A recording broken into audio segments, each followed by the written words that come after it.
Esta é a história do dia da Rádio Observador. Isabel II é a rainha das rainhas?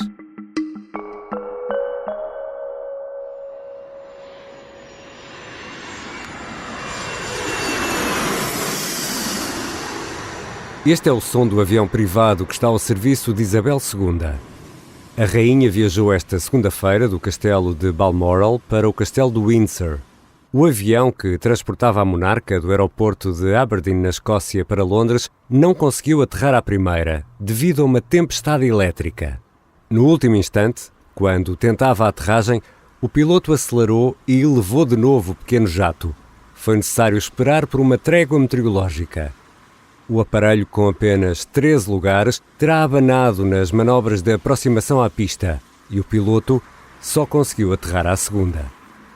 Aos 96 anos, e já em terra firme, a rainha Isabel II sentou-se no banco da frente do Range Rover e, de ar sereno, seguiu para Windsor.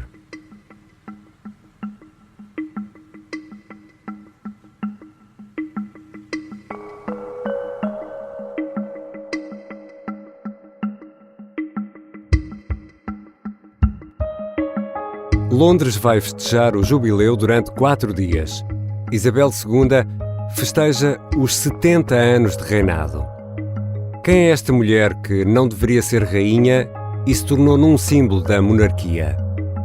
Será Isabel II a última grande rainha? Hoje converso com Maria Ramos Silva, editora de Lifestyle do Observador.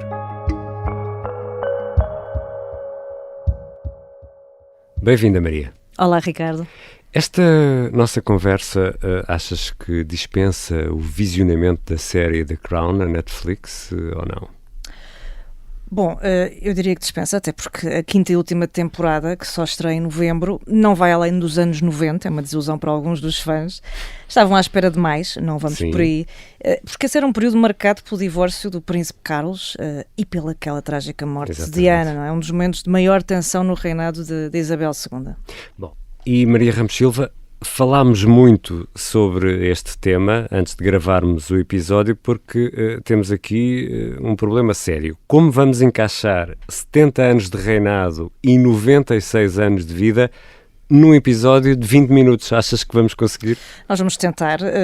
Eu já tive a sorte de ver a rainha entrar de Bentley no Palácio de Buckingham. Não sei se sabias esta informação, não. Ficas a saber. É de facto um momento impactante, sobretudo quando me recordava que na altura tinha imensas pessoas conhecidas a viver em Londres há muito tempo e eles diziam, mas como assim? Eu estou aqui há anos, nunca vi a rainha. Nunca viram a rainha. E tu vens aqui uma vez e vês a rainha, isto é inaceitável. Mas bom, eu trago-te mais um número impressionante para juntar a todos esses e eu penso que deixam bastante clara essa extensão do reinado e também a cobertura geográfica de Isabel II, se quiseres. Isto a propósito deste meu encontro com a rainha. Em 2018, segundo o YouGov, 30% dos britânicos diziam já ter estado perto da sua monarca. Ora, eu acredito que muitos súbditos vejam Sua Majestade, na verdade, como é carinhosamente tratada em casa e já a tratem também dessa maneira. Isabel, ou Lilibet, como é tratada no círculo mais íntimo, Maria, não deveria ter sido rainha. A few hours ago, I discharged my last duty as King and Emperor. And now that I have been succeeded by my brother, the Duke of York, my first words must be to declare my allegiance to him. Não devia. Durante o reinado do seu avô, Isabel II era a terceira, na verdade, na linha de sucessão ao trono britânico. Ela não devia ser rainha, tal como o seu pai não devia ter sido rei.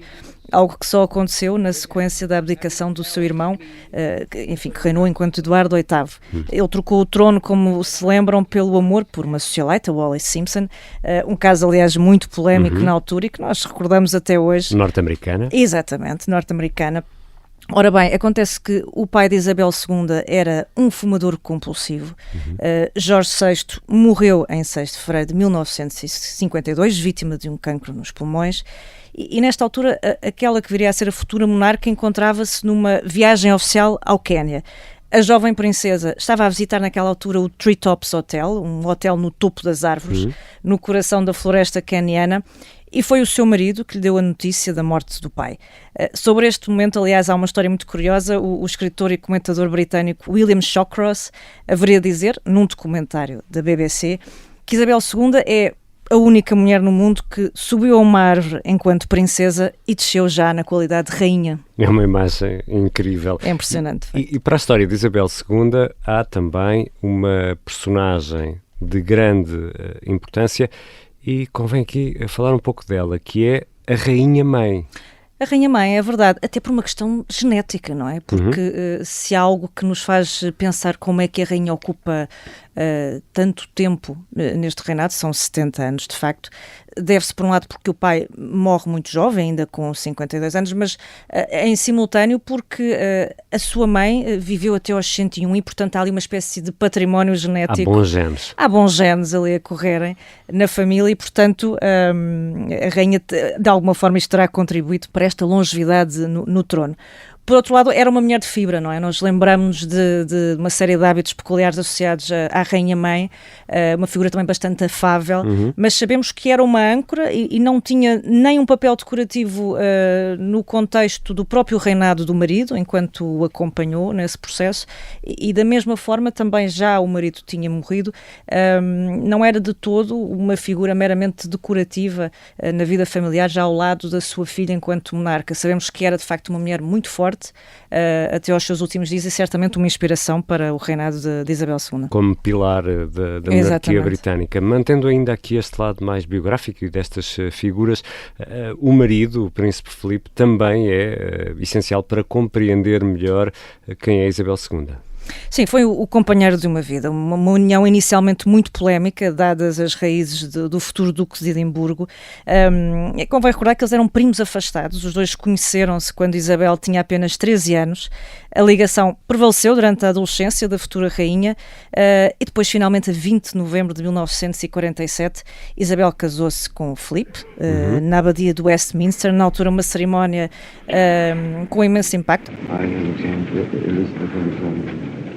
Elizabeth Alexandra Mary, Take thee, Philip, take thee, Philip, to my wedded husband. to my wedded husband. Ela foi transmitida via rádio e, portanto, 200 milhões de pessoas ficaram coladas àqueles aparelhos em casa a seguir toda a cerimónia.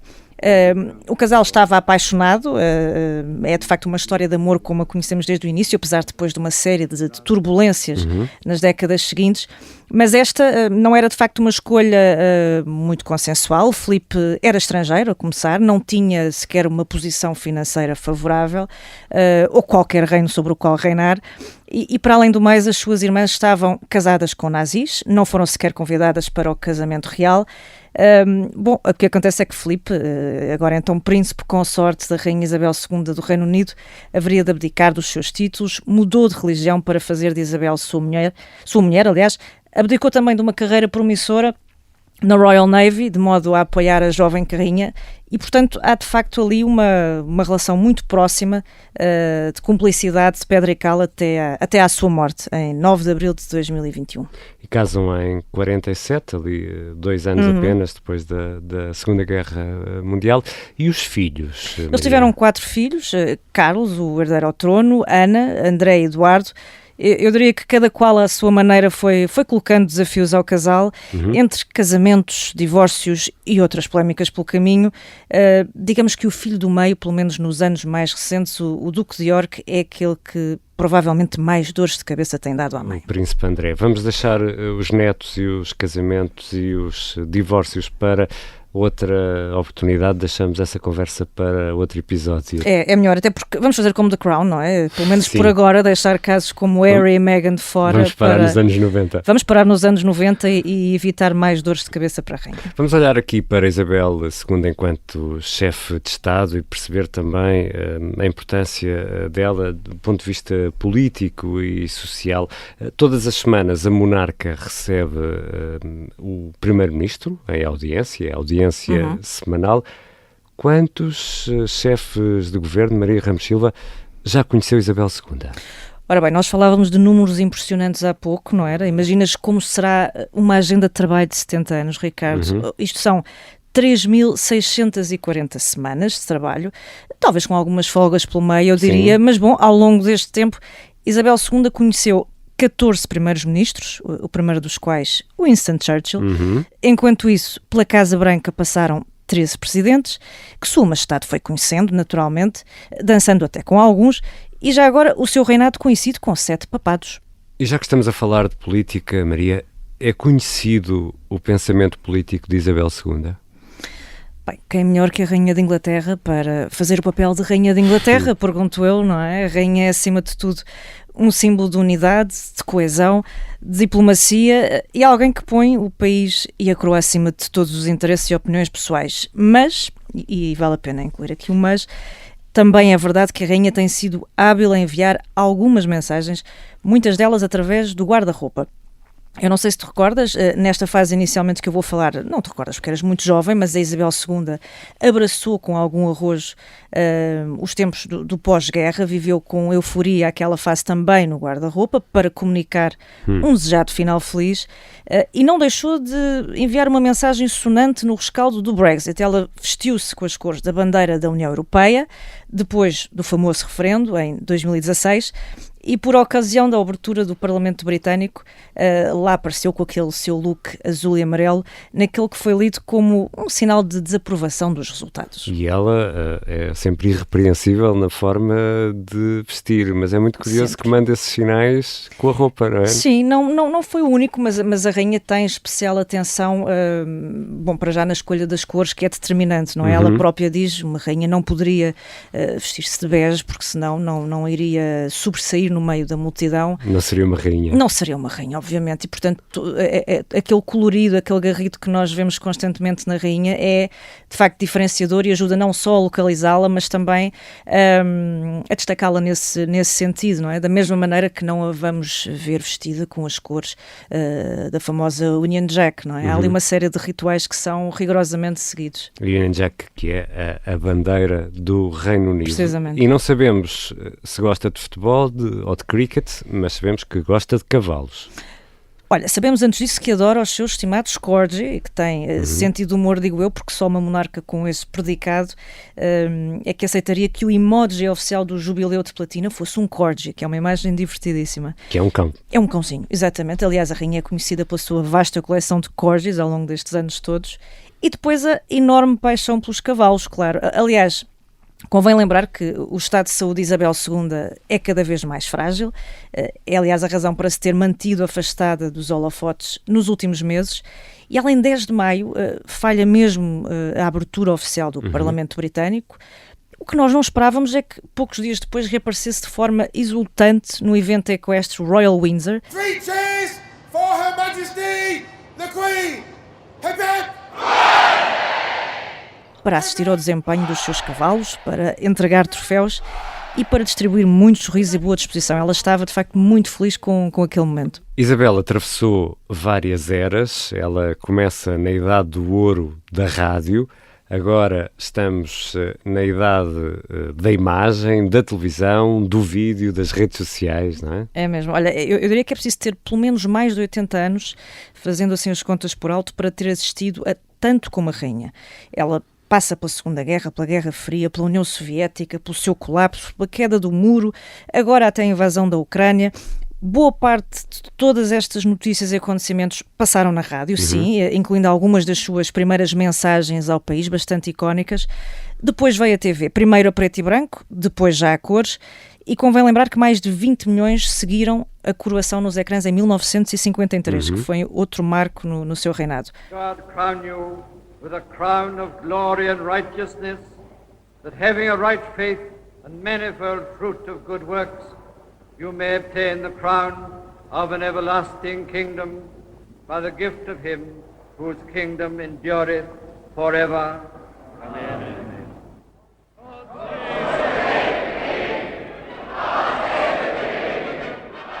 Em qualquer um destes meios, eu não vou querer arriscar nos gostos musicais, mas a rainha pode ter visto e escutado figuras como Elvis, os Beatles, o David Bowie, os Sex Pistols, a Madonna, o Ed Sheeran, isto só para te fazer uma breve viagem pela cronologia musical. E há uma coisa que sabemos que não mudou nos hábitos da rainha.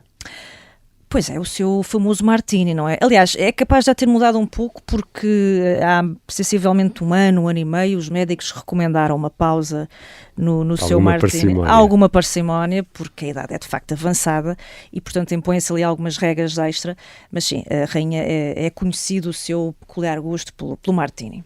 Falaste aí da coroação em 53, estamos a comemorar agora os 70 anos em 22, isto porque a coroação não foi imediata, não é? Porque há a morte do pai e a coroação acontece só no ano seguinte. Sim, há todo um ritual que é seguido, não é? Uma par e passo, sim. E quando olhamos para o percurso da rainha Isabel II, acidentado, houve vários abanões sérios, quer na família, quer na instituição, Isabel II parece nunca perder a pose, parece que sabe sempre o que tem de fazer em cada um dos momentos. É bem assessorado ou também a perspicácia da própria rainha? É capaz de ser uma combinação de ambos. Das duas. A rainha aqui parece um agente secreto muito competente, não é? Aliás, lembrando esse célebre episódio em que surge ao lado de Daniel Craig, protagonizando um sketch de James Bond, num episódio a propósito dos Olímpicos de Londres em 2012. Mr. Bond, Your Majesty. Também com muito sentido de humor, mas a verdade é que a rainha é provavelmente um lado menos conhecido, sobretudo para as gerações mais novas. Antes de ser rainha teve um papel de estofo muito determinante, sobretudo na altura da guerra, contribuindo também para esse esforço na altura. A rainha foi mecânica, foi motorista de caminhões e, portanto, é difícil se calhar para nós hoje imaginarmos alguém com uma estatura tão pequena como a rainha, com ar às vezes já muito frágil, também dada a sua idade. 1,63 m é a sua altura. Não parece? Não parece. Ela consegue estar de facto muito acima dessas dimensões físicas e excedeu-se nessa altura, não é? Mais uma vez excedeu-se ainda jovem, mostrando toda essa sua resiliência ao serviço da nação. E mais tarde, ao longo de todos estes anos de reinado, ombreando com qualquer líder e figura com quem se cruzou nos corredores do poder, sem que nós por um momento nos lembrássemos que era uma mulher de 1,63 m a lidar com o mundo de frente, não é? Ela vê-se a si própria como um símbolo, não é? Como um símbolo da monarquia, portanto, nunca a vemos titubeante nesse papel. Nunca. Eu não sei se haverá alguma imagem mais... uma imagem que nos deixe, de facto, essa ideia de que a rainha possa ter hesitado. Provavelmente, e regressando aqui à questão familiar, nós recordamos certamente esses anos horríveis de 92, marcado por uma série de acontecimentos ao nível doméstico. In the words of one of my more sympathetic correspondents, it has turned out to be an annus horribilis. E recordamos também do momento em que provavelmente a sua popularidade, que costuma estar sempre ali na casa dos 90%, tenha estado um pouco mais em baixo.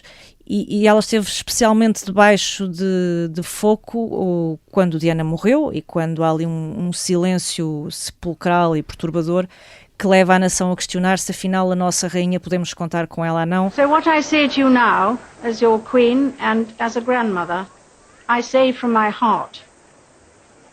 First, I want to pay tribute to Diana myself.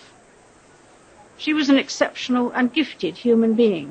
E a rainha na altura provavelmente até terá sido mal interpretada. Eu estou em crer que a rainha não terá tido apenas uma hesitação sobre o que fazer, mas naquele momento provavelmente foi a avó que esteve à frente da rainha, enquanto durante uma semana se refugiou com os seus netos, então ainda muito jovens, em Balmoral, provavelmente também a pensar que passo tomaria a seguir. A verdade é que se vê naturalmente obrigada a tomar uma posição, e essa posição foi naturalmente ao encontro daquilo que a população esperava. E perante esse sentido de responsabilidade e por esse sentir o trono e o peso da coroa, para Isabel II abdicar não será uma opção? Eu acho que vale a pena recordar a mensagem da rainha no seu 21º aniversário. É verdade que recuamos bastante no tempo, mas eu acredito que a mensagem continua válida. Nesse momento, Isabel II prometeu dedicar a sua vida a este papel numa emissão que na altura se tornou icónica e que continua a ressoar. Eu penso que a mensagem é bastante cristalina. Eu passo a citar um bocadinho do que ela disse na altura. Eu declaro à vossa frente que toda a minha vida, seja ela curta ou longa, será dedicada ao vosso serviço e ao serviço da nossa grandiosa família imperial. Portanto, por tudo isto, eu diria que abdicar está fora do plano. Isabel Maria Ramos Silva é a última rainha. Nós jornalistas, gostamos de títulos que consigam resumir, às vezes de uma forma pomposa e eficaz, as ideias que queremos transmitir, não é? E nestes tempos, Isabel será a última rainha? Será a rainha das rainhas? Eu arriscaria que sim. Nós gostamos de títulos, penso que gostamos também de rituais, cerimónias e algumas regras que a rainha e o seu mesmo reinado... Mesmo os republicanos. President of Portugal, Your Majesty. Good morning. Good morning, Majesty. Well, it's very nice It's an honor. Very glad to see you. An honor for us and for Portugal. Oh, that's very kind. We remember your visit. Oh, so The two-state two visit states, to Portugal. yes. We remember. One in 57. I was a child.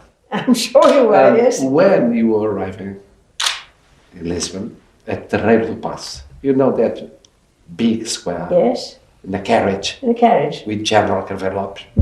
I was there as a child, first row, seeing you. Ela é uma espécie de avó da nação e de alguma forma também de avó europeia, se quiseres, mesmo entre os corações republicanos, que não se revêem, obviamente, no regime monárquico, mas que não conseguem deixar de prestar o seu tributo a alguém que soube sempre qual era o seu dever, que esteve no sítio certo, à hora certa, que disse quase sempre as coisas certas. Portanto, eu diria que ela simboliza uma era irrepetível, é assim uma espécie de cápsula do tempo, de um tempo e de um modo também únicos, com origens que, se virmos bem, remontam quase ao século XIX e que chegam até ao século XXI e esse tal tempo do TikTok e do Instagram, como tu bem dizias. E é fascinante porque atravessa todo este tempo de uma forma praticamente imaculada. Acho que ainda vamos ter de fazer outro episódio, Maria Ramos Silva, mas obrigado. Vamos a isso, para os próximos 70 de reinado. Acho que sim. Obrigado, Maria.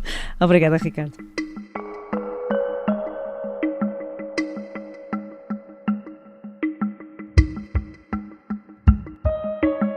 Maria Ramos Silva é editora de lifestyle e é presença habitual na Rádio Observador no programa Pop-Up, que está também disponível lá em podcast.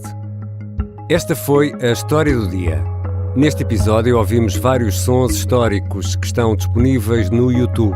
São sons da BBC, também da British Pathé e da Presidência da República Portuguesa. A sonoplastia e a música do genérico são do João Ribeiro. Eu sou o Ricardo Conceição. Até amanhã.